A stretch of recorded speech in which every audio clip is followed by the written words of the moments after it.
You're listening to an Airwave Media Podcast. Christopher Media, let's make some noise. This episode of The Projection Booth is brought to you by Ovid.tv. Ovid.tv is the independent streaming home for people who want to watch foreign films, thought-provoking documentaries, and art house gems that are impossible to find anywhere else. For just $6.99 a month, you'll have access to a cornucopia of films to watch anytime and on any device. Vanity Fair calls Ovid.tv a fantastic streamer for people with a taste for foreign, political, and otherwise beyond the American mainstream films. Discover art house titles, documentaries, works of global cinema all in one place. Start streaming at www.ovid.tv. Highlights include the documentary Let the Fire Burn. It's a shocking true story of the escalating confrontations between the Philadelphia police and the Back to Nature Black Collective. The conflict culminated in 1985 with the death of 11 MOVE members, 6 of them children, and the destruction of an entire black working-class neighborhood when police bombed the group's fortified house.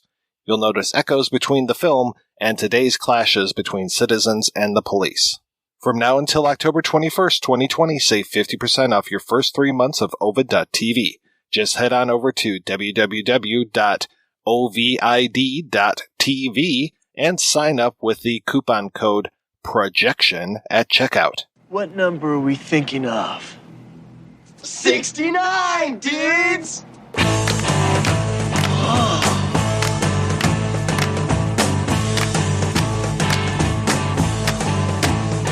Well, it's 1969, okay. Walk across the USA. It's another year for me and you. Another year with nothing to do. It's another year for me and you. Another year with nothing to do.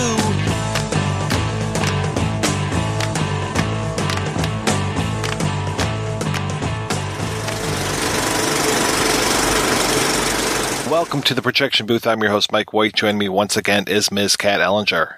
Hello. Also back in the booth is Mr. Jonathan Owen. Hello. We continue Czechtember with a film that really makes the word Czechtember a misnomer. We are discussing the Slovakian film Birds, Orphans, and Fools by Juro Jakubisco. I've spoken a little bit in the past about the difference between Bohemia, Moravia, and Slovakia, especially on our episode about the joke, but we will be discussing that a bit more as we talk about Jakubisco and his relationship with his fellow FAMU filmmakers. Birds, Orphans, and Fools is a wild ride. It's the story of 3 young people in the turbulent year and place of 1968 Slovakia. There are birds, the characters are orphans, and they often play the fool as we experience a slice of their lives. This is either going to be one of those episodes that helps explain things and is good to hear before watching the movie, or it might just devolve into something that will confuse you to the point of madness. You have been warned. So, Jonathan, when was the first time you saw Birds, Orphans, and Fools, and what did you think? I first saw it in 2003, and I think I just started researching Czechoslovak cinema around this time, and I'd read a little bit about it, and I'd seen stills of it in a couple of textbooks, including Amos Vogel's amazing book, Film as a Subversive Art. So I think I'd seen a still in that, and I was really excited by it because it just looked so wild. And it was the first time that I'd really heard about Slovak cinema as opposed to Czech cinema. So Slovak cinema was still a bit of a mystery, and I just got this impression of complete kind of visual craziness. And when I did get to see the film, I think it was one of those rare times that it really did live up to what I was imagining. And so, yes, it was really my first taste of Slovak film. And it was pretty much, I think, what I had hoped for, although I was really shocked at the time by the ending. And I think every time I watch it again, I'm always shocked by that ending. How about you, Kat?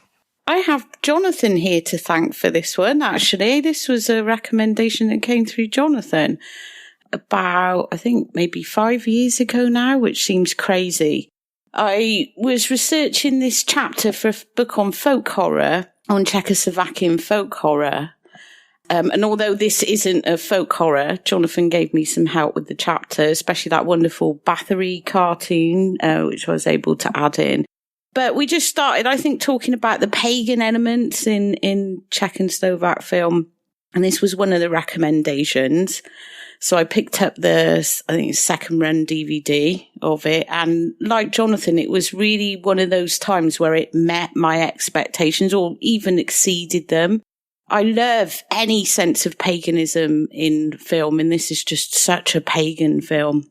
It's so vivid and the colours in it and just everything. So I was just blown away by it. Obviously also really shocked by that end. Well, I've seen it a few times since then because I absolutely love it. It's probably one of my favourite Czechoslovakian films. But watching it back for this again, just that ending, it never loses its power to just shock. And it's just so sad as well. And the music and everything. Even now, it's a film I'll watch with my mouth open because I'm just like literally every frame is just gorgeous.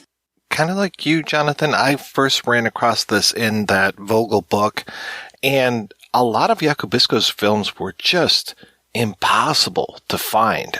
The ones that he made just prior to this and the ones that he made just after this were just so difficult. When I did find them on VHS bootlegs, they wouldn't have subtitles, and it's not like you can really watch his movies without subtitles because there is so much stuff going on.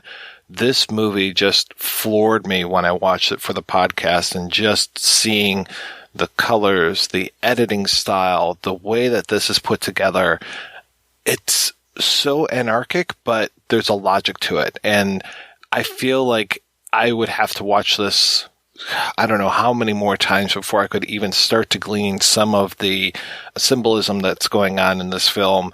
I mean, the use of the flag, the use of the colors of the flag so often, it's wild. I mean, just having to look up who Stefanik is, looking up where they're at one crucial point in front of a big memorial, I guess it is. It's just so many things happening in this. And so I'm really excited to talk to you guys and try to figure this one out a little bit more. He is really visually impressive. And I think for me, this is, his best film, I would say, in my opinion. And I think it's the film where he most fully realized his aesthetic. And I think that he said at the time, or just before this was made, I think that he was worried that he would never really be able to make a normal film, that he just didn't know how to make a normal film. But for me, I think that this is the film where he really, shows what he is about. I think it's worth noting that he trained as a graphic designer, before he trained as a filmmaker. And then he actually originally, was interested in cinematography. I think he originally wanted to be a cinematographer, but the story goes that he was not accepted at FAMU as a cinematographer and only on the directing course. So he kind of became a director by default. But I think that says a lot about where he's coming from as a filmmaker, in that I think the visual side is really crucial. He does approach filmmaking as a painter, really, or as a visual artist. And as you say, I think every frame is just so full of images, so full of motifs, and the way that he uses colour, I think, is really striking. I think it can make the film, or I think a lot of his films, almost like over-rich. I think there can almost be too much going on, and I think we can feel overwhelmed sometimes and worry that we're not getting a lot of the references or a lot of the meanings behind things. And I think a lot of it does have a meaning that you can attach to it. I think in other cases, I think a lot of it is very intuitive, and I think a lot of it's very playful as well. One of the things that struck me when I first saw it was, and this sort of matched what I'd read about him, was that I think this represents really a Slovak aesthetic. I think it represents something different from what a lot of the Czech filmmakers were doing. So I think Jakubisco, I think he's one of the three filmmakers in Slovakia who really represents what could be seen as a distinct Slovak style.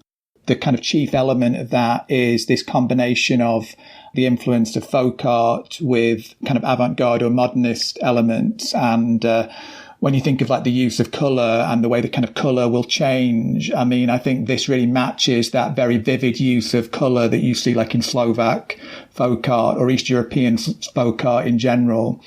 The interesting thing, and I think this is maybe something that makes him almost comparable to somebody like Glauber Rocha in Brazil, like in a very different context, in that sometimes it's hard to know where the kind of folk artist ends and the avant-gardist begins, because I think some of the techniques or devices, I mean, we could see them as avant-garde, but I think in a way they also relate back to a folk tradition of very kind of vivid colour, vivid imagery and so on.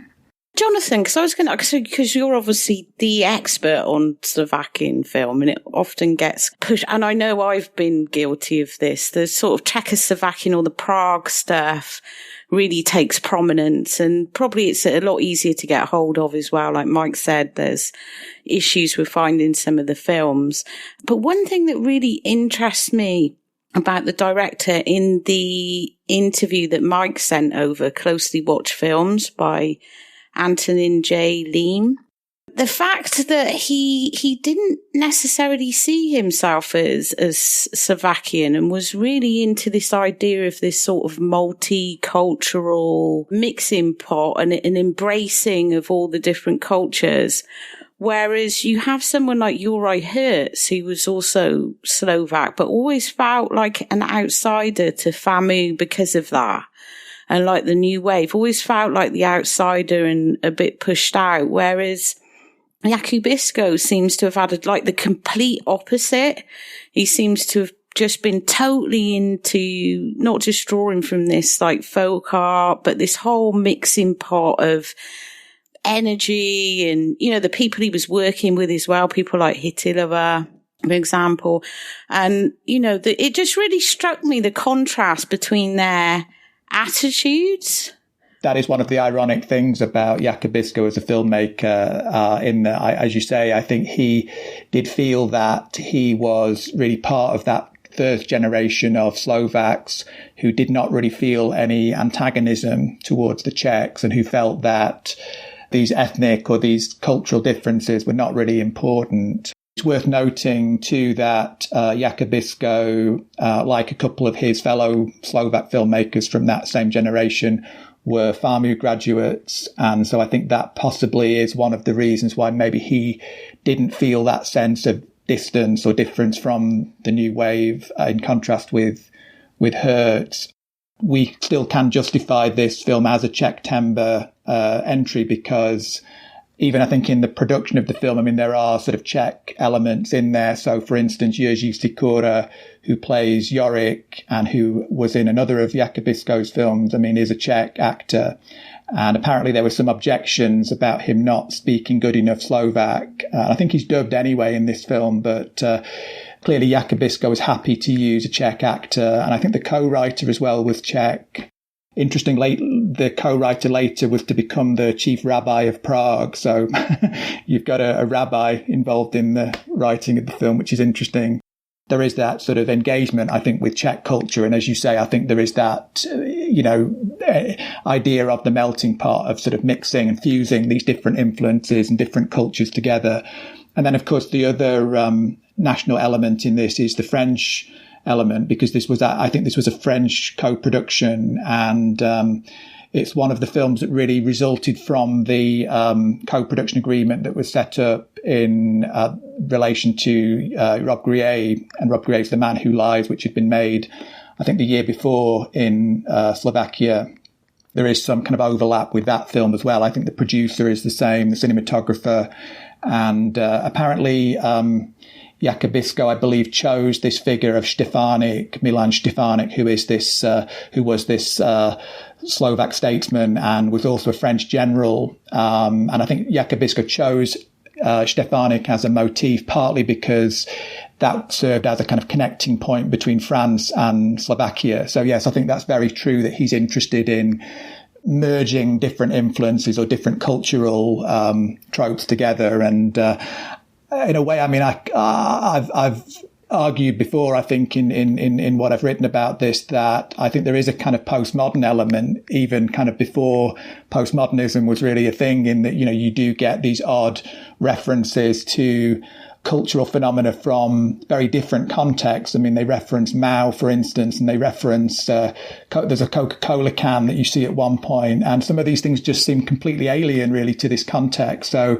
yeah, I think that's definitely true that he's bringing in a lot of these other elements as well. It's also like one of the main themes of these characters, though, isn't it? Because like one of them's a Jew, they like come from these different backgrounds and shouldn't really be friends, and they then form this sort of tight, close relationship despite their differences.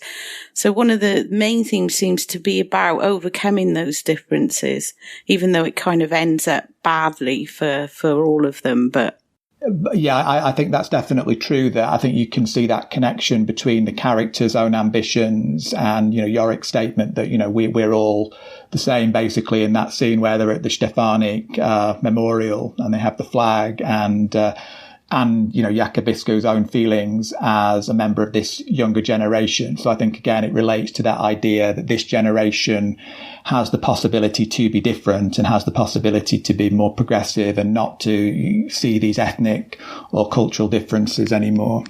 The Slovak flag is, through there so much, the red, the white, and the blue, a little bit different than our red, white, and blue over here, or your red, white, and blue cat over in the UK. But also uniting these three very different people that we do have. I'm trying to decipher what his fatherhood, his motherhood. I mean, he says that Stefanik was his father. Obviously, that's more of a symbolic father.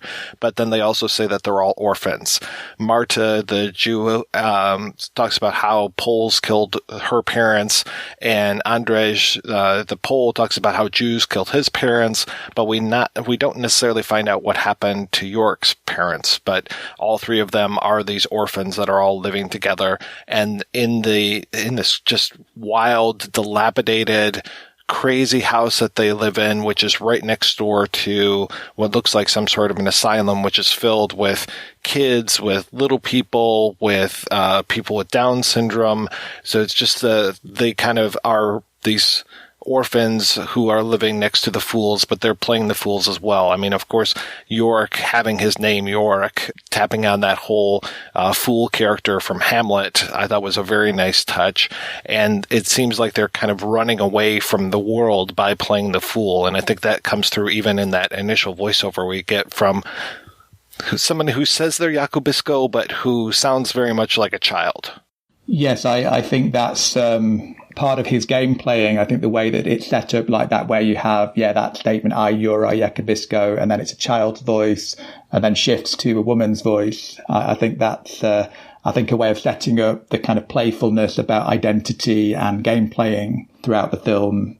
What I like in that introduction too is that, you see the kids, you see the people, I think, with Down syndrome, possibly, and I think there is that sense of this embrace of otherness, for want of a better word, or this embrace of like marginalized people, which I think for me, ties in, with a lot of what other filmmakers were doing in the late 60s, early 70s, like Jodorowsky, for instance. But I think it also feels very heartfelt. I think we're meant to almost identify, with these people. And I think it's a way of opening up this idea that, we're going to look at things from different perspectives. We're going to see things, not from the establishment perspective or, the dominant perspective. We're going to sort of take things from other points of view. They are like children, though, aren't they? The central characters. They're like the children that live next door to them. And I love the fact that these kids just seem to wander in and out of their house along with that old guy, the sage. Where I think, like Mike said, it's total anarchy in that regard. But they're like children, even though they're sort of playing at fools. They can be very cruel, but there's like a naivety about them. And one thing I love about it is the way that it turns, not to jump ahead, but in that last act, in that they've been forced to grow up. It's something that Yorick in particular sort of rejects, and he rejects it violently. But all the way through the film, they're like these very carefree, sort of childish characters who can do cruel and destructive things, but so can kids. So they're very much like kids, even though they're fully grown adults, and there's a lot of nudity and sex as well in the film. but their ideas about life just seem very, very childish, and they're just all about play. They just want to play and do silly things. And it interests me how this is connected to the Prague Spring, whether that's a comment on that as well, like this freedom to explore and then all of a sudden it's gone. Or I don't know if I'm just reading too much into it, but yeah, I think it's totally right to connect it to the sort of political context. I mean, this was made, I think the story was drafted originally in 67, but I think they didn't start making it until October 68. So this is already a few months after the Soviet invasion. So I think it's very much made under the shadow of the death of the Prague Spring and of the end of those, I guess, illusions or those promises of a more liberal society that brought. And so, yes, I think that would have been very much, I think, on his mind in making this. That's true about the context in that I think this embrace of playfulness and this embrace of this ideal of freedom, I mean, I think it does relate, in quite a literal way, I think, to the context. I believe that Prague, at least, and I think Czechoslovakia as a whole, I think it was quite into the hippie culture, which is maybe surprising. I think Prague was known as the hippie capital of Europe around this time. So I think he was definitely tapping into something that was sort of in the wider culture. And there's a lot of philosophy and a lot of the 60s culture, I think, is about that embrace of play, isn't it, really? And about, even if you look at somebody like R.D. Laing in Britain, I guess he was advocating a similar thing, this embrace of what is conventionally known as madness, the idea that madness can be something positive and can be something liberatory. I think perhaps what makes this film a little bit different, and I think where the context of the invasion does count, is in the sense that here I think the characters are embracing madness, or they're embracing play, but I think there's almost a kind of sense of despair kind of underpinning that, because it's ultimately because they want to escape from the world. So I think this idea that you can transform the world through play or through this imaginative liberation, I think that idea has kind of gone by this point. So really it's about the idea that the world around you is horrible. What you can do is you can escape from that. You can, as Yorick says, you can build this house in yourself. You can create a space within yourself where you can kind of ignore it and you can live freely within your own sort of little corner. But yeah, I think it is very much of its time, I think, in this embrace of playfulness and childishness in a kind of a positive sense. In fact, I think the title of Tachkovia translates more accurately as birdies or little birds. So I think even that has a kind of childish connotation to it.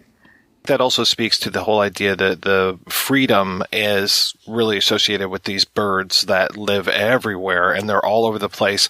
But for whatever reason, Marta hates them and is setting traps for them, which is interesting. So this whole idea of, you can be as free as a bird, you can do all this play, but yet here we are trying to kill these birds and just do awful things with their eggs by playing pool with the eggs. That was really bizarre. When she drops that one into the pot, there's a lot of not very nice things done to animals in this. And I don't know if any animals were harmed, but there's also the hedgehogs as well that get candles. That poor hedgehog. I felt so bad for him.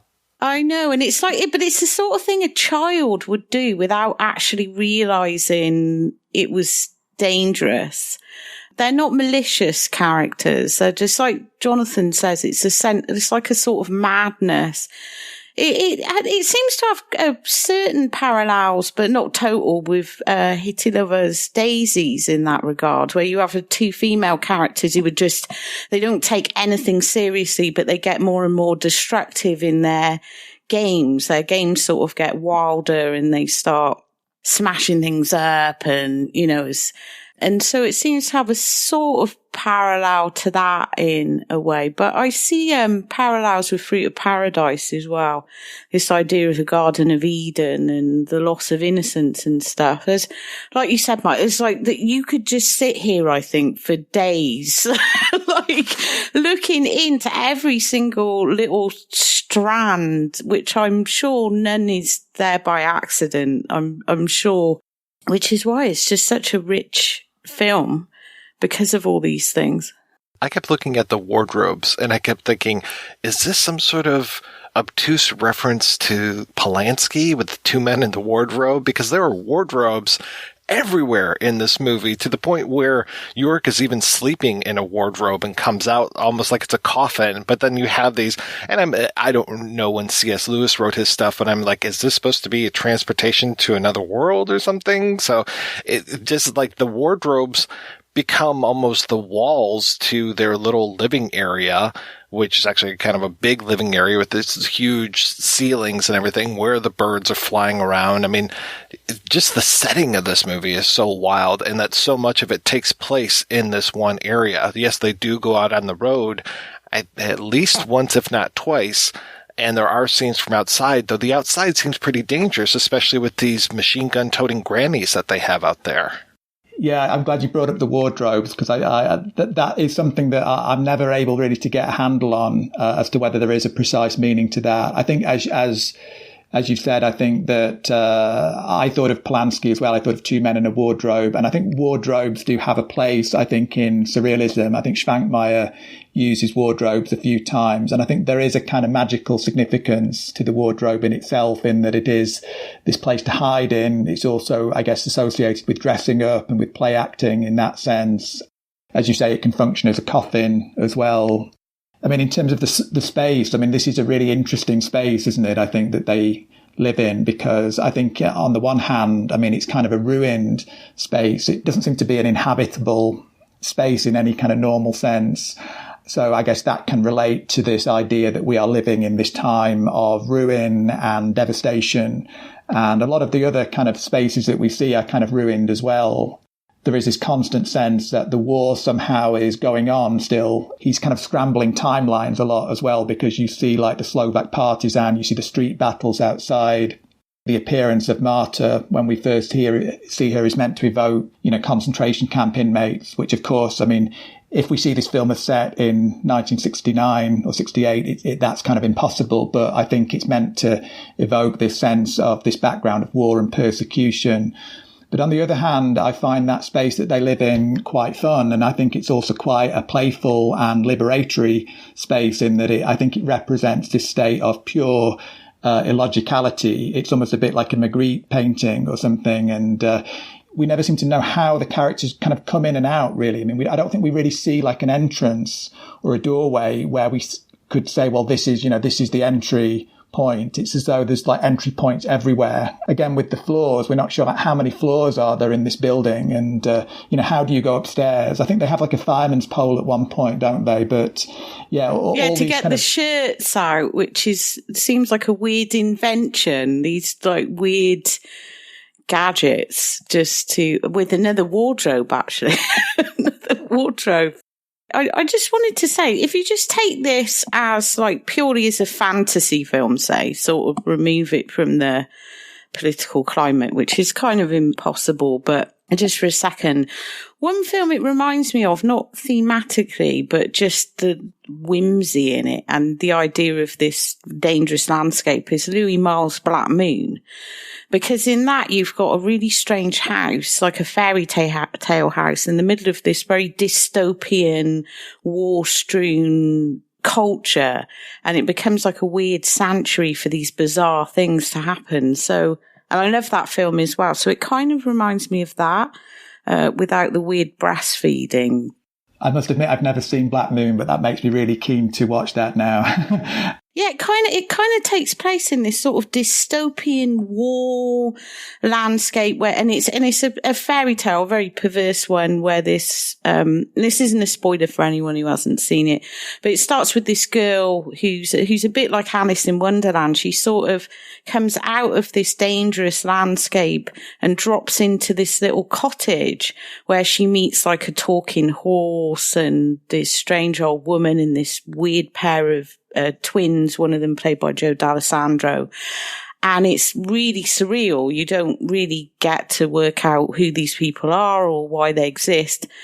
But just the contrast of having this weird sanctuary place to live where nothing really makes sense in the middle of, when they go outside in Birds, Orphans and Fools, it's the same thing. There seems to be like war everywhere and it seems very dangerous and there's conflict. So it reminds me of that just in that way, really. And also that they're both really whimsical films and really sort of surreal.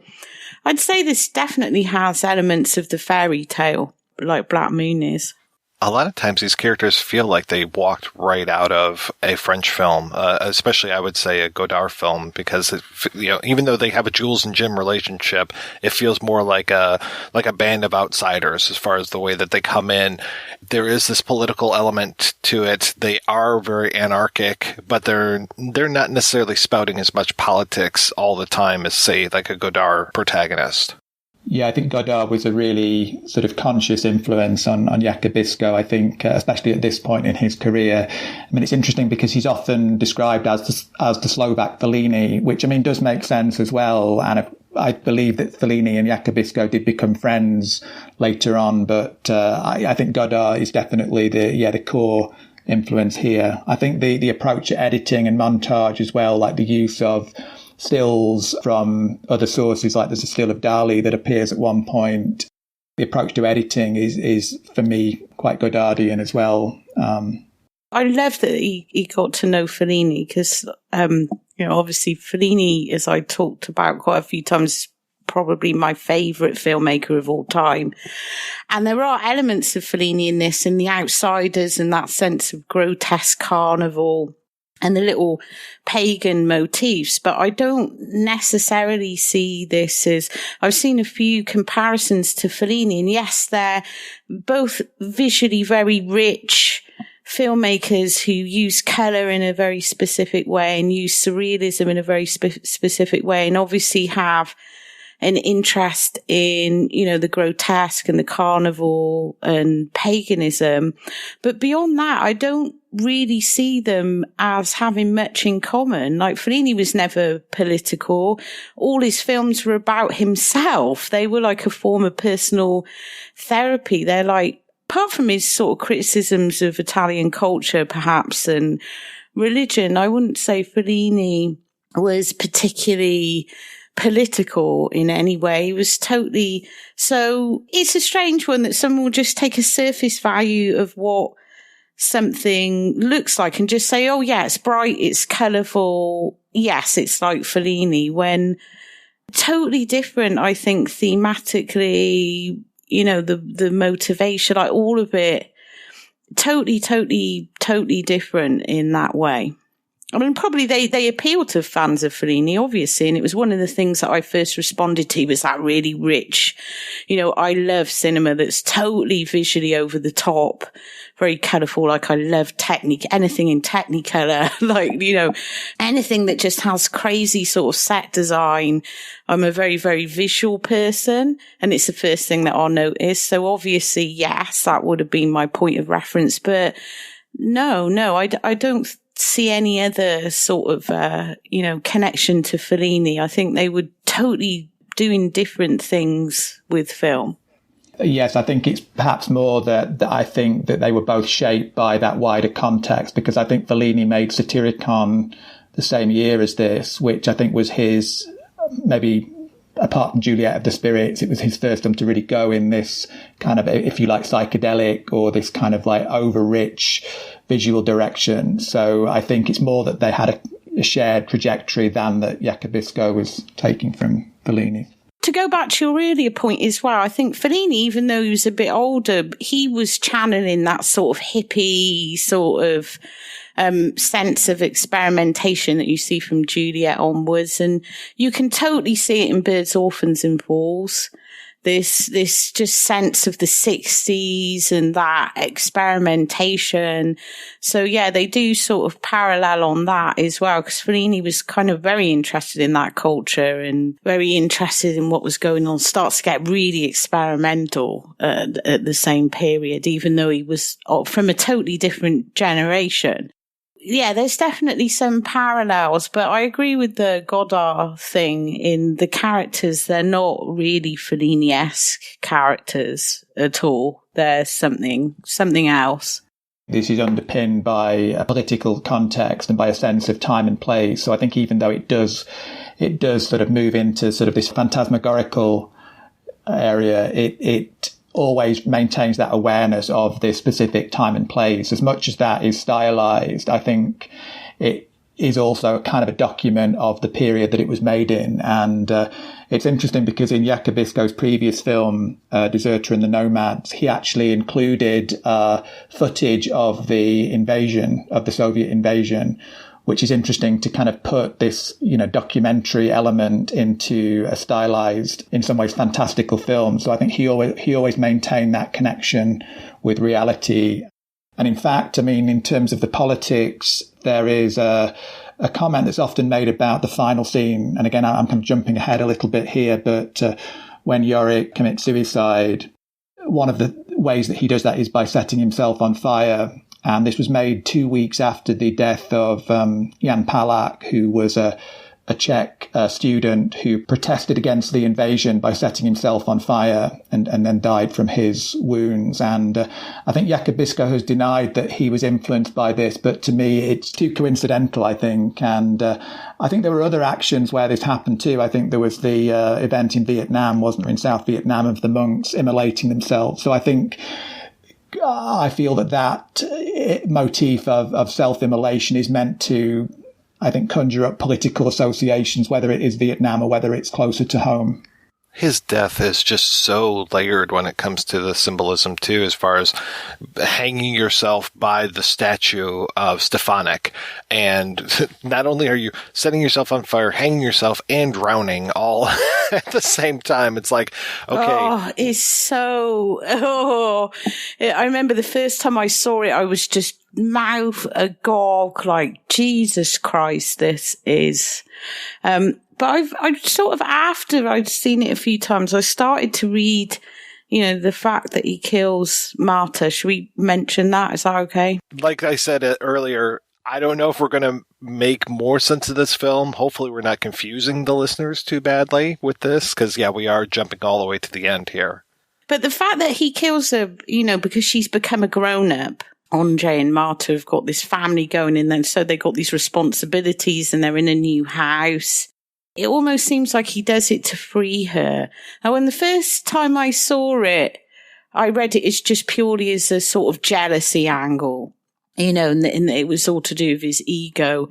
But the more I think about it, it's almost like he's sort of setting them free from whatever, because I don't know, again, I might be reading too much into it, but I started to change my attitude to what the ending made, because again, not a malicious character, even though he does cruel things, which might seem like a bit of a paradox, but none of them seem to be malicious.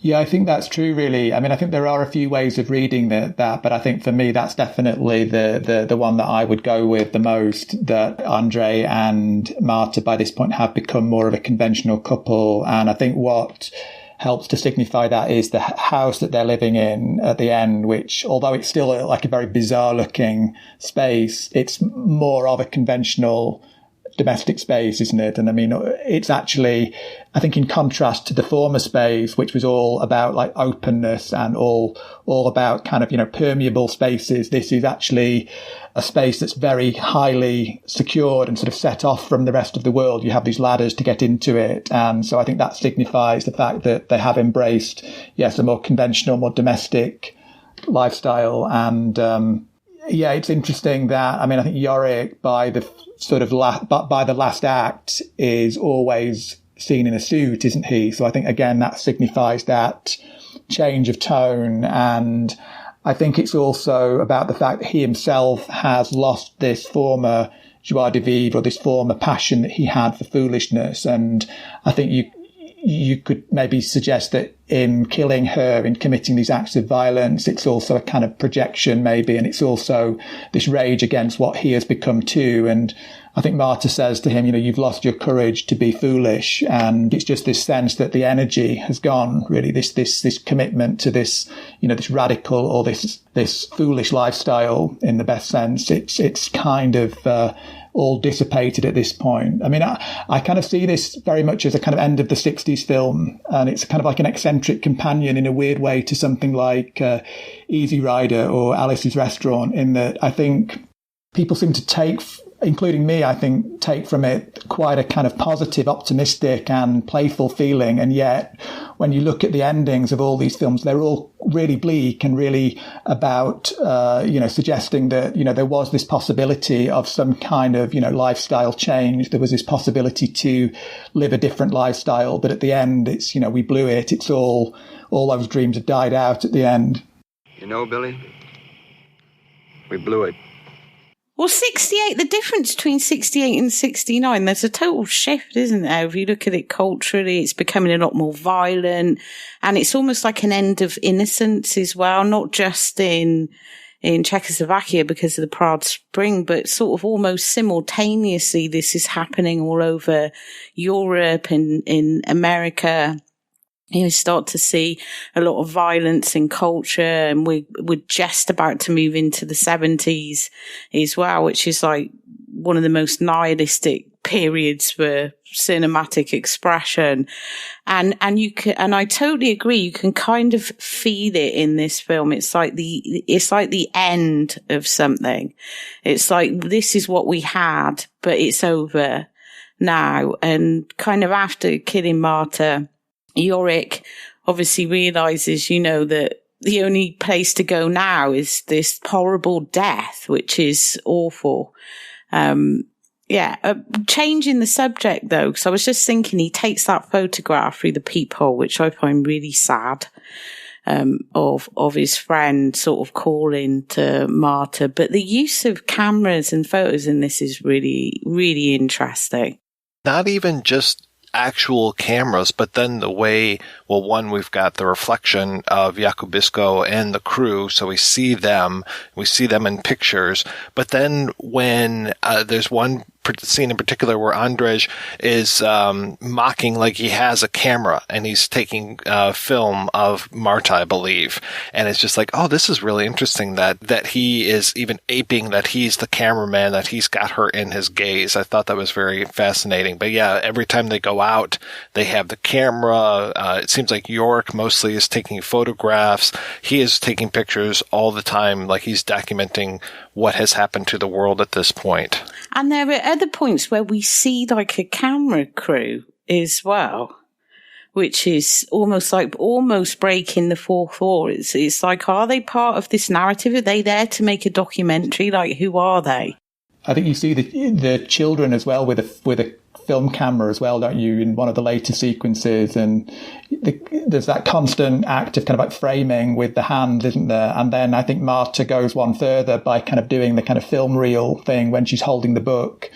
There's that whole idea that she espouses about photographing with my eyes, and it's like a way to absorb the ugliness of the world. So I think you have an interesting comment there on the function of art, maybe, or the function of representation, where we could say, well, film or art is a means to somehow reflect the horrors of the world and possibly to help to change that or to make things better. But I think because this does seem such a childish idea to take in evil literally with your eyes, I think it's also possibly suggesting some doubt about that, about the function of art. And so, yes, I think you can see it as a very self-reflexive film in that way, in the sense that he's considering his own position as a filmmaker and where his place is as an artist. What effect can he have on sort of making the world better? I guess, again, that relates to the Godard influence. And there's that whole sort of play as well with the film frame itself, isn't there, where the frame will shrink and it's constantly playing games with you. That, and then also the tinting of the film. Of course, I'm reminded of somebody like Terayama and the way that he would use tinting a lot.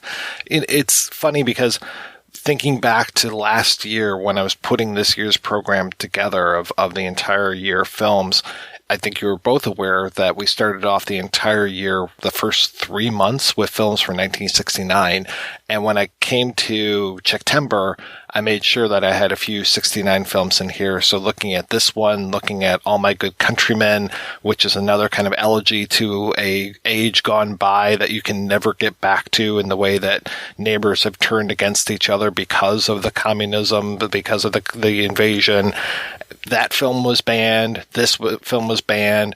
But even more than that, Kat, I was thinking about relationships when it comes to this movie, and it's almost like we have the flip-flop of the relationship from The Seeds of Man, the way that we had the two women and the one man, and now we have the two men and the one woman, and just all of those sexual politics that go on in there. And this weird thing too, and I'm sure that there is some sort of common phrase or something, but the way that when Andrzej gets sexually aroused, I think, he starts to have a nosebleed, and then later on in the film, when Andre and Marta are together, then York starts to get a nosebleed. I thought that was a nice little callback there. Yeah, it's amazing. The sexual stuff in it it's not an overtly sexual film, but there is a lot of sex in it, if that makes sense. But sex is used in a really interesting way, as is nudity in this, trying to capture people nude.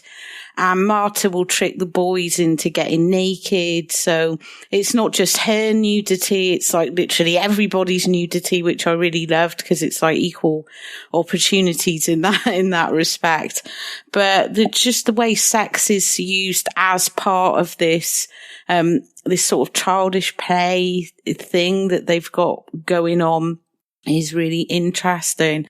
I really like the way as well he extends that idea of play acting and of changing identities or playing with identity into the sense of gender fluidity, which I think is virtually exceptional, I think, in this period in Czechoslovakia. And it seems like Yorick and Andre have a kind of romantic relationship in a way, like they will kiss each other. And well, those guys at the beginning in that bar, they sort of seem to be in a gay bar, don't they? And that guy's like, all the beautiful boys, and he's like, right, are you a boy or a girl? It really doesn't matter. And the way that Marta's hair is really short. Yeah.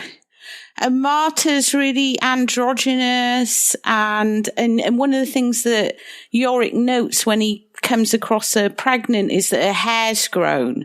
Oh, your hair's grown. She's become more she looks more like a conventional woman. She's got the headscarf on and the long hair. Whereas one of the things that I really loved about it is when you first meet Marta, she's like this very androgynous. She's still very sexual, but she's very androgynous. She's got this really short hair. She wears a uniform. Well, he wakes up next to her and says, "You're a girl. I must have drunk a lot."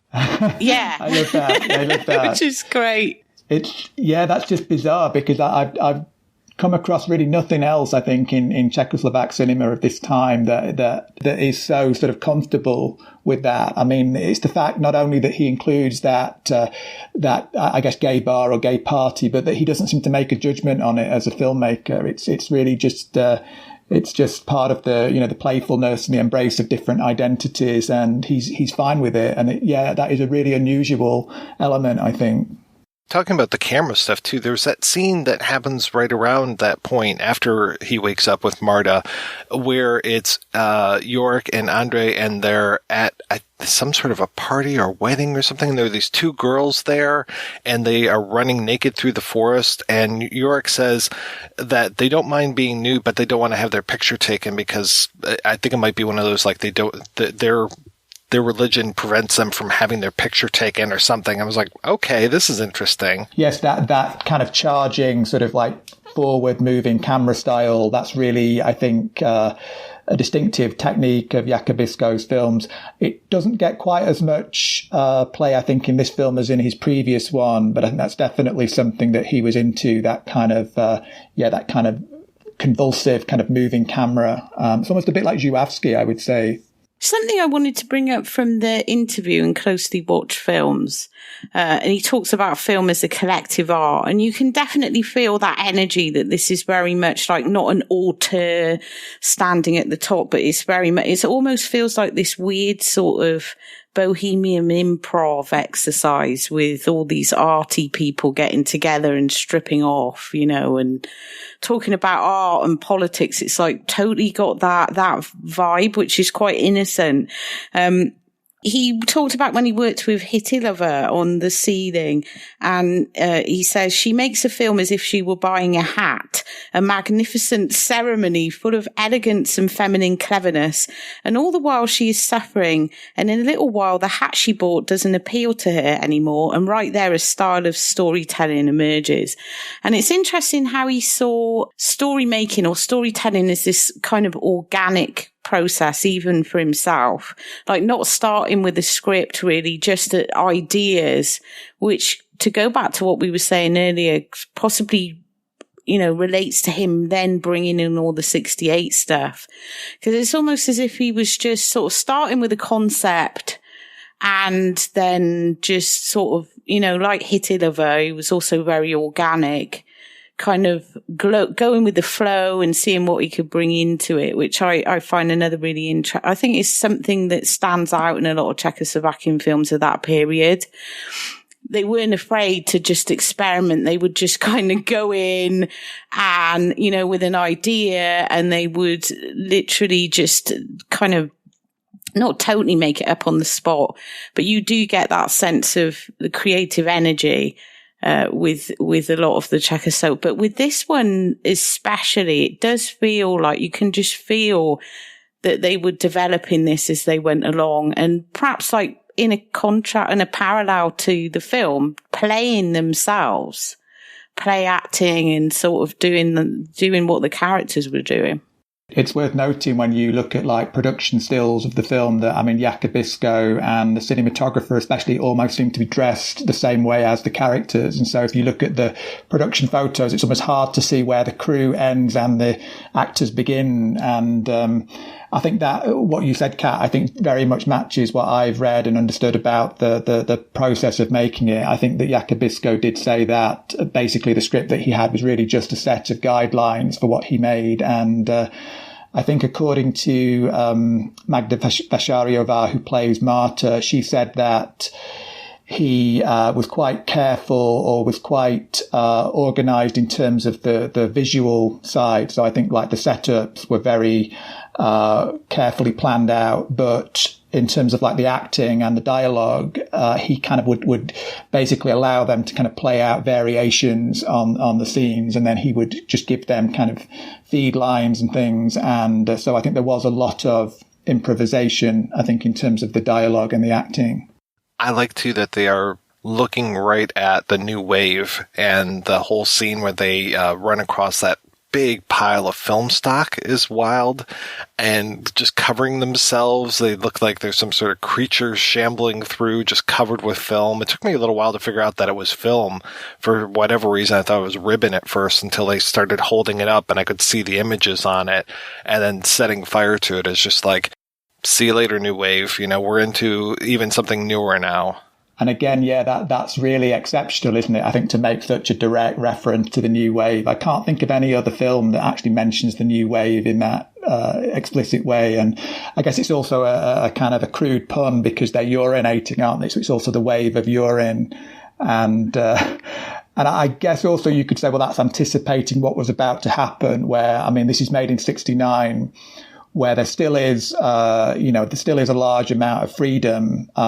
Things had not really kind of turned yet, and the sort of new system had not really established itself. But I think filmmakers were aware that soon, things are going to start to be banned. And so I think it's almost looking ahead to the destruction of that whole kind of cinema. And I love that sequence on the ice as well. I think that's a really fun sequence where they kind of act out the different sort of movie studio logos, don't they? They do MGM. I think it's MGM, Rank, Mosfilm, and Columbia. I think those are the four that they imitate. And I'm not sure what that's saying, whether that's about attacking or making fun of the kind of dominant institutions of cinema, or whether it's just part of this playful kind of homage to movies. The part when they're playing the piano and stuff has got this real sort of classic Hollywood slapstick vibe to it as well, which is, and the music that goes along with it, that wonderful music. Well, the score on this is just incredible anyway, but they've got that sort of real sort of slapstick sort of thing, and they're acting like these clowns. And it seems like he does bring in these other little hat tips to other parts of cinema that, you don't necessarily see in many Czech New Wave films. So it's another thing that stood out to me, the idea of the clown, but in a cinematic way, does have a specific convention that comes out of Hollywood. One of the films that this is very close to is another Slovak film from the same year called Party in the Botanical Garden, which I think really does await real discovery, and that's a marvellous film, almost like a companion piece to this one, I think, and also actually stars Jerzy Sakura in the main role, so it's very closely connected to that. What you were saying, Kat, about the kind of homages to like silent cinema, it reminds me of the fact that at the beginning of Party in the Botanical Garden, you have a recreation of the Lumiere brothers film about the train. So I think that must have been something that was in the air in Slovakia at the time, this kind of interest in silent or early cinema. I feel really terrible, actually, because a confession to make. But I remember when you recommended me this film, the Botanical Garden was the other one you said I should check out. So I got both of them and I watched this one, and the other one got stashed away on a hard drive, which ironically I found by accident about a week ago and thought, oh Christ, I haven't watched this yet. I should watch it before the episode. And I didn't get time, but I'm definitely going to fit that one in because I've seen stills from it and it just looks as wonderful and outrageous as this one. And just seeing the pictures from it, I'm like, oh God, I do need to see that. So I'm going to schedule that in very soon. It's gorgeous, and it's almost like kind of a nice antidote to the ending of this film in that it is a much more kind of positive, uplifting experience. And I think what's telling for me in terms of the kind of motif of flight is that Party in the Botanical Garden also is very interested in flying as a metaphor. I think the difference is that here in Birds, Orphans and Fools, characters don't really manage to get off the ground, or what actually happens is that they tend to fall or plummet, whereas in Party in the Botanical Garden, at the end of that, the characters do actually fly. So I think that, to me, tells us a lot about the differences, I think, between these two films. And I think this film is all about the failure of flight in a way, which again, I guess, relates to the figure of Stefanik, who, of course, died in a plane crash. So I think that's says something about this, the idea that flight, or this sense of uplift is it's an ambition, it's an ideal to be able to fly, to be able to escape, but it doesn't tend to succeed. Well, Machiavelli would tell you, man, it's not a bird. I want to talk about that bizarre scene when York gets arrested. I mean, what is going on there? This is just wild. Is he taking a bullet for the other two? Are they doing something wrong, or is it just this fear of cops? All that's happened to them is that they've run out of petrol, isn't it? And the car is stopped. You do see that weird, I think is it like a grenade launcher, or it's some kind of weapon that Marta is holding, which just sort of comes out of nowhere. But I think that's after the police have already come out. So it's not really clear what they've done to attract the attention of the police. Maybe just the fact they're dressed a bit weirdly, that they're in this, I think what looks like a Cadillac to me, or like some big American car. Probably it could just be that they kind of look a bit freaky in Slovakia in 1969. But yeah, it is strange that he just immediately assumes they're going to get into trouble and he's going to take the blame for it. To go back to what Mike said about the Cedar Man, though, it kind of reminds me of that in that way, because the police in that will just stop and then all of a sudden take over your life and question you. And, it has a similar sort of anti-establishment sort of vibe in that way, although Italy culturally was very different than Slovakia. But this, like you said, like a fear of the police or authority, that, that sort of almost paranoia that it's not good to be stopped. Like, even if you're not doing anything. I think Seed of Man definitely has that same vibe, and it tends to pop up in a lot. I think around 68, 69, even in America and Britain, there was becoming like a growing sort of suspicion or unease about authorities and law enforcement and stuff. And of course, we were seeing a lot of protests as well, which kind of parallels to what we're experiencing now.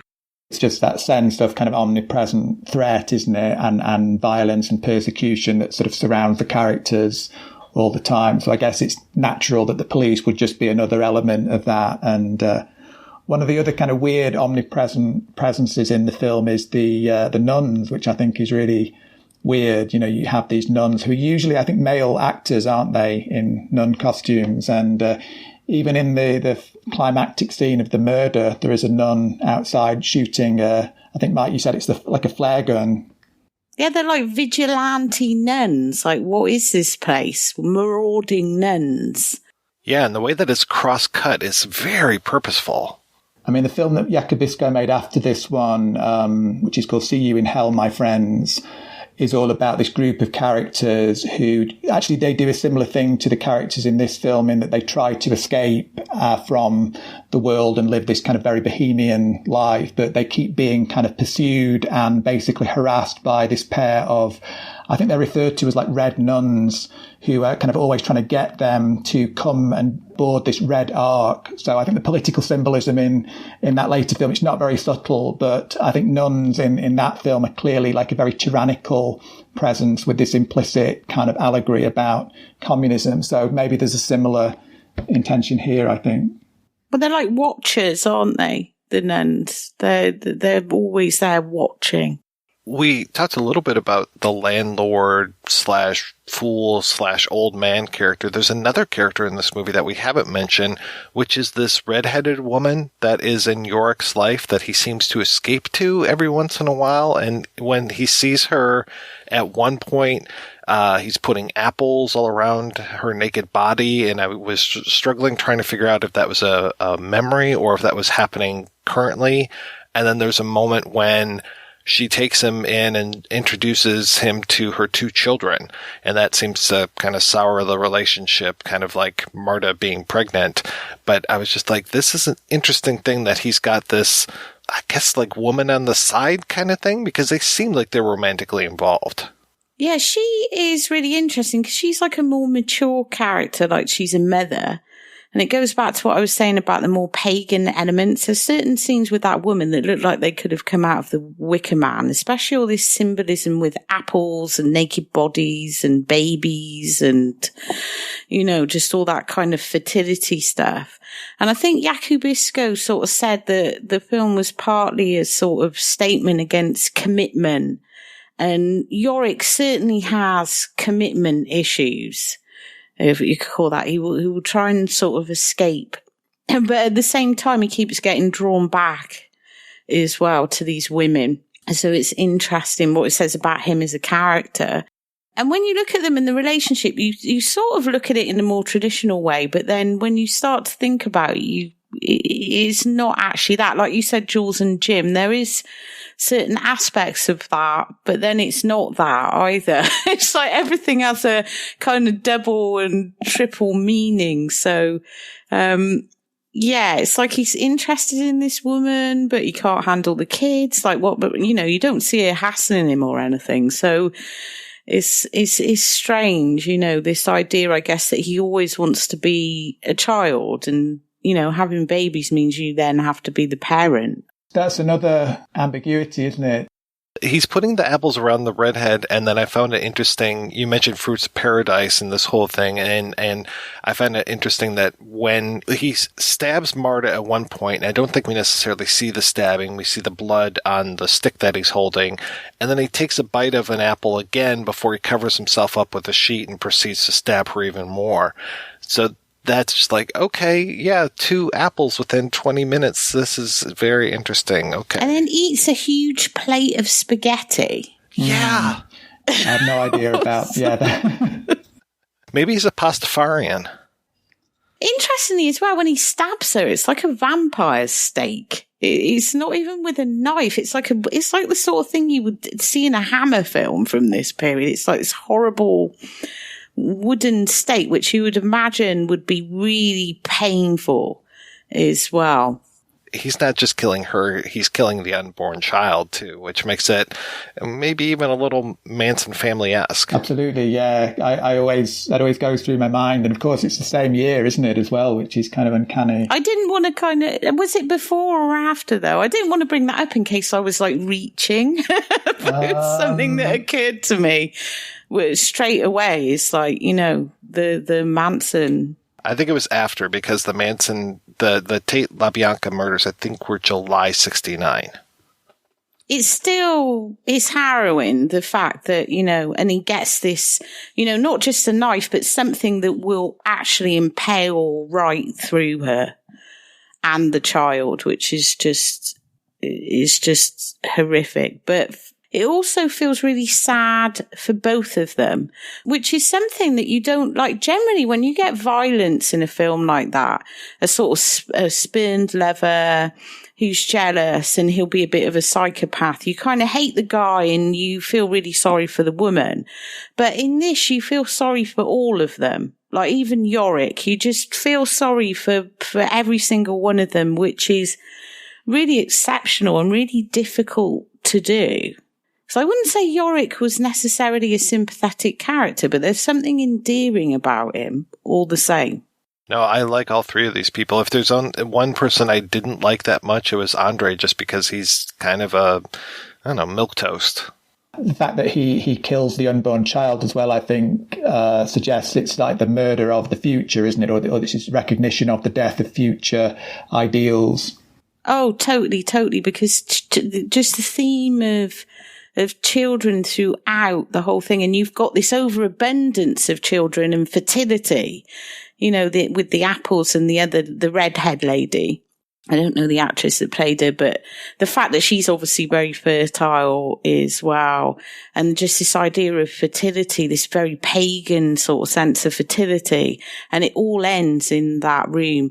And then it's interesting, the spaghetti he eats is just very bland. It's like this plate of just very bland spaghetti. And it just seems very symbolic as to what that means. Because before, it's this overabundance of children and bright coloured fruits and fresh fish, and then he sits down and he just eats this very bland meal. The food in film really fascinates me, but in particular food in Czech film, because I know Esther Krembakova uses food in a lot of her scripts, or things that she collaborated on, like foods used in a very specific way in Daisies. It's used in Fruit of Paradise, obviously, and you've got oranges in that and apples in that, which you then see in Birds, Orphans and Fools. And it seems to reoccur across anything with Krembakova. And I just find it really, in particular, fascinating how they use it in the new wave, because it seems to be a thing that crops up time and time again, eating food, meals, like the ritual of eating, the fruit appears here, there and everywhere. Yeah, Shvankmar uses food a lot as well. And I guess there's so many things you can do with it, aren't there? Because I guess it can relate to ideas about ceremonies, and so you can give that a political dimension, and you can talk about, moral or, social codes of behavior. Food has a kind of physicality to it. So I think you can connect it to the body, to the interesting sexuality. And it's kind of like it's an endlessly malleable and interesting motif, isn't it?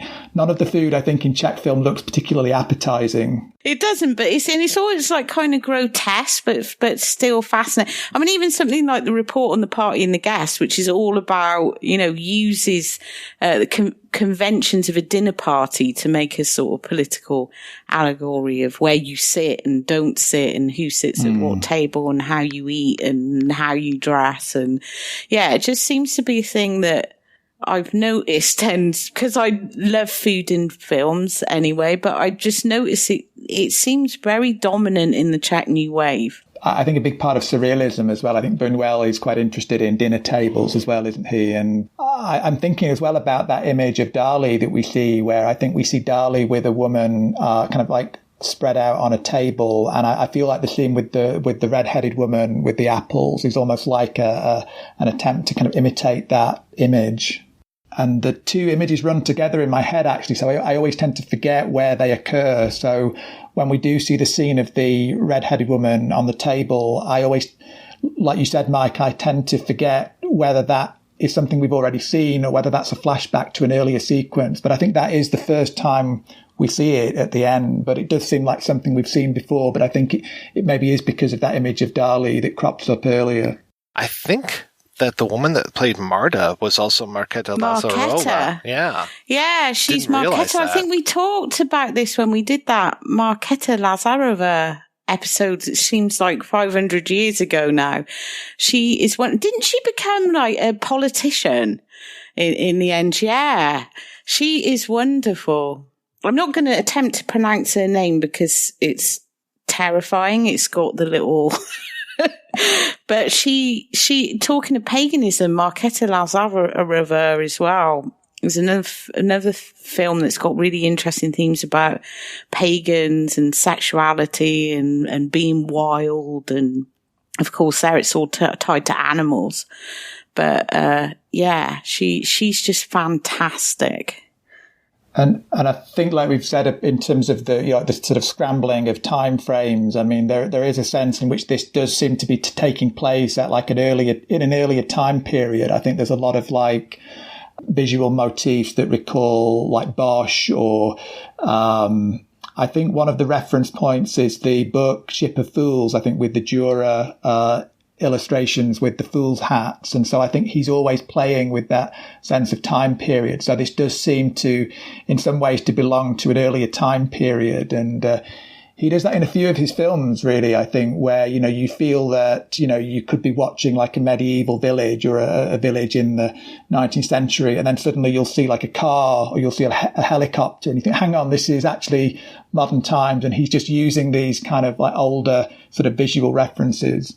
I love movies like that where they are just so completely out of time, and yeah, those things will throw you. It's like when suddenly there's a VCR in Edward Scissorhands, and you're like, "Wait a second." It's great though, because it's even in the costumes. You're like, "Where are these people from?" I know a lot of people the sheepskin vest that he wears, and then like almost like a Soviet Navy hat that he has, And those fleeces, I mean, they could either be hippie gear or they could be something from like Slovak, rural costumes. So again, it's that merging together where you don't know where does the Haight-Ashbury kind of Carnaby Street look start and where does the sort of the Slovak folk outfit end. You know, it's kind of always playing with them.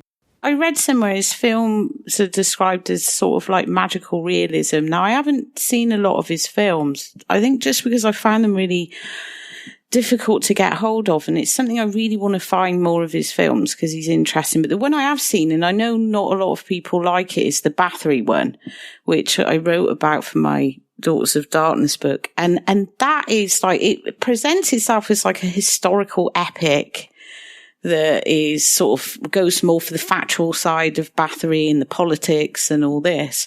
But there are scenes in that film that seem to just slip into this weird fantasy, this sort of magical world that's at total conflict with this. I'm going to tell the true historical story of Countess Bathory, and this isn't a horror film. And it's wonderful when it crops up. I know it really annoyed sort of the historical people. And I think at one point he had Bathory having an affair with Caravaggio, which is like, I don't think happened, but it's like, yeah, just this idea that his films, from the little bit that I've seen, and I've seen Deserters and the Nomads, they seem to take place in this magical realist universe where anything is possible. People can just turn up. They sort of belong to anywhere and everywhere. And I really love that. I think Birds, Orphans and Fools is such a magical film in that respect, because it is like this total universe. Like, where is this place? Who are these people? Where have they come from? They're all dressed like they've been through a thrift shop, just picking up random items from all different eras. And it's like, you can't really place them anywhere. But then you have these very specific real references to the real world. So it's like he's saying, you know, this magical world, it exists inside our world, which is I think one of the powerful things, like to go back to what you said, Jonathan, about building the house within inside you. It's almost like it's, you know, you can build this magical world inside our world. Yeah, it's a lovely thing about the film. I love films that have kind of worlds within worlds, and I think this almost goes one further because like the house itself is like a world within a world. And then later on, after Yorick has come back from prison, they've built like another little house within the house. So it's like a world within a world within a world. And it's this sense of kind of like spaces within spaces. And yes, I love anything like that as well. Again, I think part of the kind of contradictoriness and the sort of illogic of the use of space. And you have that garden as well, don't you, in the tree inside the house as well. To me, it almost relates to what he says at the beginning, or what the narrator says about, you know, life being sad, but not completely sad. And it's always about this embrace of contradiction where, you know, you can say one thing is true, but then you can turn around and say, actually, no, it's not. The opposite is true. And I think there's a lot of references in the film to things becoming the opposite. And to me, I think the way he uses space is kind of a way to visualize that idea that, you know, we can have contradictions. You know, we can have this space that is inside, but it's also outside. And so to me, I think that's almost like the space is almost like a metaphor for his approach to narrative, or his approach to representation, where, you know, you can hold two contradictory statements together. Sequence I really like as well is the scene in the countryside, where they go to the countryside, and to me I think that's interesting because that was, I think, like a cliche really of a lot of socialist realist communist style filmmaking, where characters would go to the country and they would meet with, you know, the ordinary people, like the shepherds or the labourers in farms, and that would kind of like regenerate them. That would give them this kind of new outlook. And it's almost like the characters kind of play out their own version of that. I think they go outside a few times. One is when they're chasing those women through the forest. There's when he gets arrested, and then there's one in between those where they go to that monument, and I had to look it up, that it's the monument to the Slovak National Uprising of 1944, which I found, you know, super, again, loaded with symbolism to what are we doing at this particular place with the Slovak flag, and talking about how we're all orphans seemed like, luckily not being Slovakian, I wasn't getting hit over the head with what's the real meaning, but I definitely was picking up like there's a lot of stuff going on in this scene. Yes, I mean, I think a lot of the references to Stefanik as well are quite interesting. In I think the kind of mix of I thought like the mix of feelings that they represent. I mean, I don't think that Jakubisco was kind of mocking Stefanik or mocking the kind of national mythology. There's that line that Yorick says where he says, you know, people need heroes. So I think there is that idea that Stefanik did represent some promise that was not fulfilled. There are lots of conspiracy theories about Stefanik's death. I mean, Stefanik was basically one of the architects, one of the founding figures of the Czechoslovak state in 1918, with Masaryk and Beneš, who were both Czech. And so there are conspiracy theories that that Stefanik was killed by Czech ministers because he was holding out this hope of a kind of more independent Slovakia. So I think, you know, you can relate Stefanik's death to this sense of, you know, unfulfilled promises of independence for the nation. So I think you could say Jakubisco, I mean, I think he's sympathetic to that extent in that it represents, you know, failed promises. But I think at the same time, there is also some, you know, I think gentle mockery of national mythologies and of the way people cling to these, you know, past heroes. And it's interesting that, you know, you also see that Slovak partisan fighter who is still fighting the war. And I think it's like this. Yeah, where he's like, what? The war's over? Yes, friend, it's been over for 20 years. He's just like, whatever. And he goes on with his machine gun. And they're usually old people, aren't they? The people fighting. So it's the sense that they've not moved on, I think.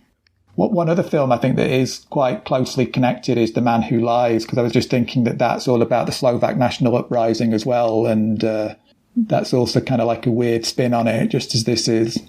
And also very surreal as well, and plays with time and narrative. And yeah, I didn't know that was a Slovakian film until you pointed it out, Jonathan, ages ago. But I really love that film. Yeah, it has that when knowing that then, and then going back to it and knowing it from the little that I know about Slovakian films, you can see that use of the woodlands and stuff. And it's like definitely got that vibe. Because I think that Igor Luta, who was the cinematographer on this, was a cinematographer on both the Rob Grier Slovak films. And apparently, I think Rob Grier basically gave him a lot of freedom. And I think by the time that they made Eden and After, I think that basically Luta was choosing he was actually kind of creating a lot of the setups. And I think just Rob Grier just let him play with the camera.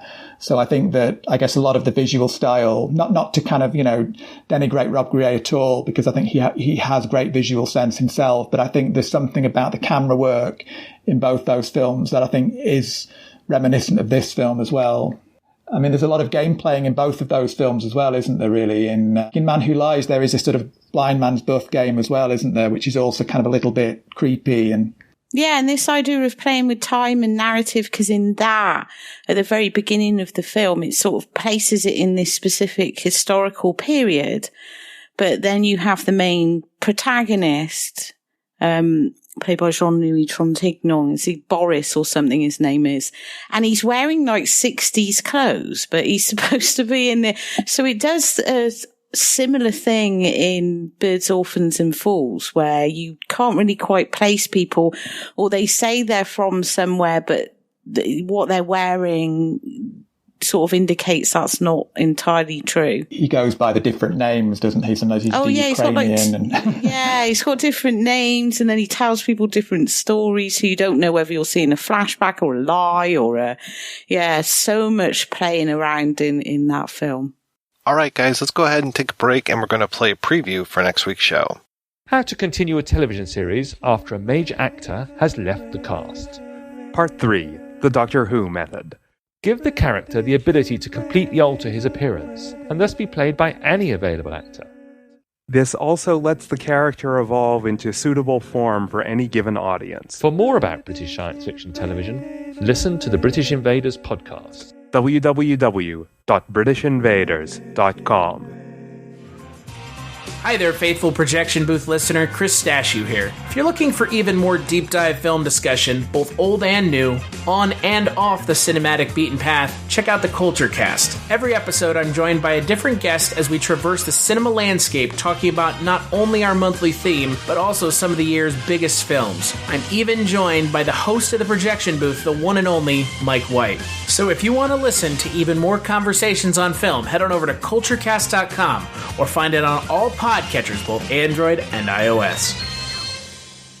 This is Adam Spiegelman, the host of my second favorite movie podcast called Proudly Resent at proudlyresents.com. And you are listening to my favorite, the number one, The Projection Booth. Mike put so much work into it. If you listen to my show, I put no work into it. Enjoy the rest of the show, you lucky son of a gun.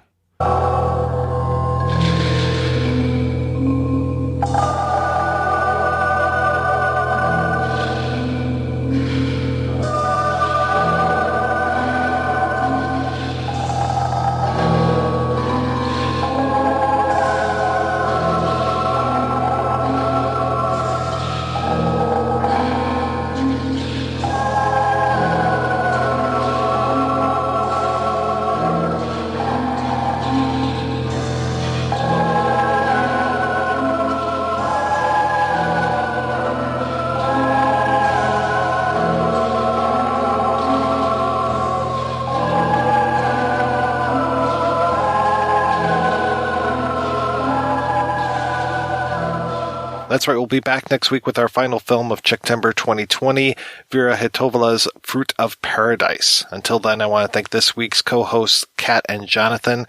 So, Jonathan, what is the latest with you, sir? I've got an essay that should be coming out soon in a book about the Barrandov studio. So I think it's about Your I Hurt as well. So I think, oh my God. Even more exciting. And it's going to be Uri Hertz's relationship with Barrandov Studios. And hopefully that will be coming out later this year from Amsterdam University Press. And I think it's going to be called Barrandov Hollywood of Eastern Europe. Oh, wow. I'm going to need this book.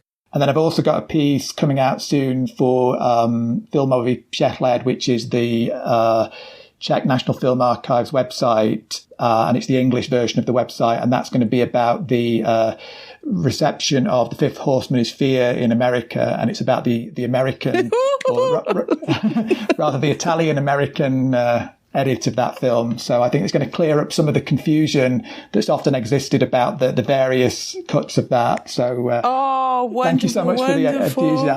I wish every announcement was greeted with that. Well, it is that's the happiest response I've.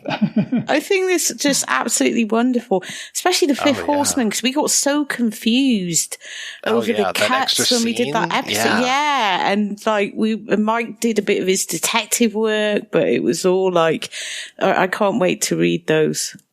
The answer is it's all Carlo Ponti's fault, basically. Oh, wow. Makes sense. And Kat, what's happening in your world? Oh my God, I actually know what I've done this time. So we're not recording like 6 months in advance. So I just did a video essay on the Graveyards of Honor set, which Mike was also on. So that was nice. We did sort of parallel essays. And so I just literally got my box like 2 days ago, and I haven't had a chance to look at it yet, but I have seen Mike's essay and it's wonderful. And Black Rainbow as well. So they're both from Arrow. I did a commentary with Sam, but my Daughters of Darkness book is finally out after all this time waiting. You can actually buy it now, because it was getting a bit kind of what happened was my original publisher sort of merged with another publisher, and sort of my book was the next on the slate, so it got stuck in the merger, but we're through the other side now, and it's been liberated. And then COVID, then of course the week it's due to be going to print, the pandemic starts. So I think it was sat in a warehouse for a while as well, as we were in lockdown. But it's been unleashed, which is wonderful. And I have a Patreon now, which I'm going to pimp on every projection booth episode. Kat Ellinger's Confessions of a Cine Slut. So like essays, blogs, vlog. I've started vlogging like a TikTok, and trailer commentaries and all sorts of stuff on there. So, just check it out on Patreon.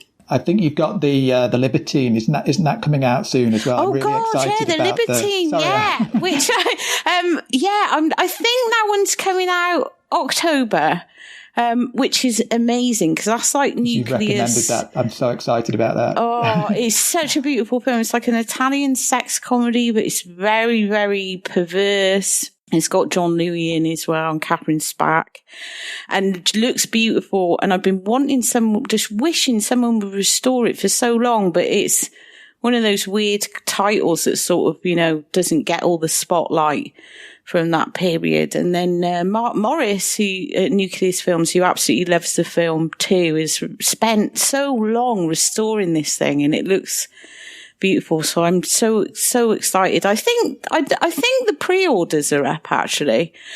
Don't quote me on that, but I think you might be able to pre-order it. But yeah, loads of love for Nucleus, because I know there's so much has gone into getting that release just right. It's been in the pipeline for a while now.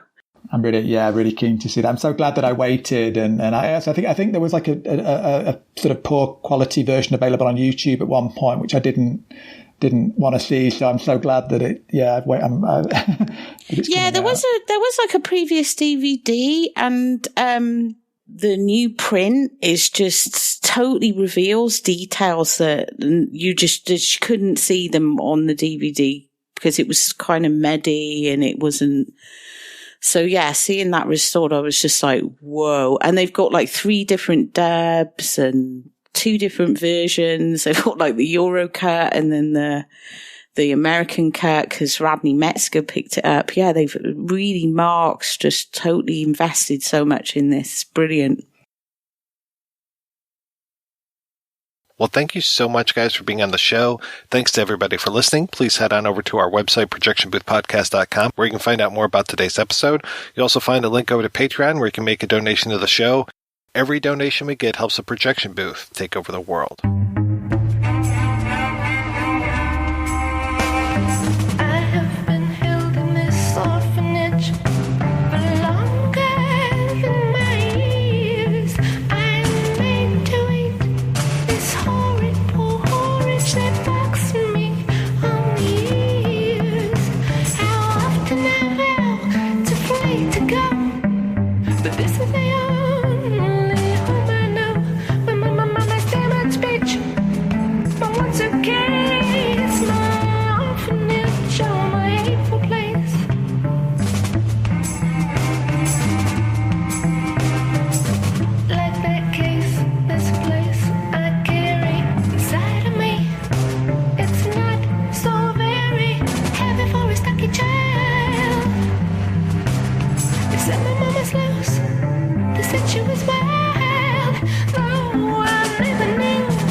If you enjoy this show and want more people to know about it, head on over to iTunes, leave a comment, and rate it 5 stars. Make sure you like and share us on Facebook, and don't forget to follow us on Twitter. Just search for Christopher Media. Thank you in advance for supporting Christopher Media by clicking on the PayPal button and by clicking through to all the sponsors who support ChristopherMedia.net. Most importantly, we would like to take the time to extend an extra special thanks to you. Christopher Media could not exist without your support. Thank you for visiting ChristopherMedia.net, and thank you for listening. Christopher Media. Let's make some noise.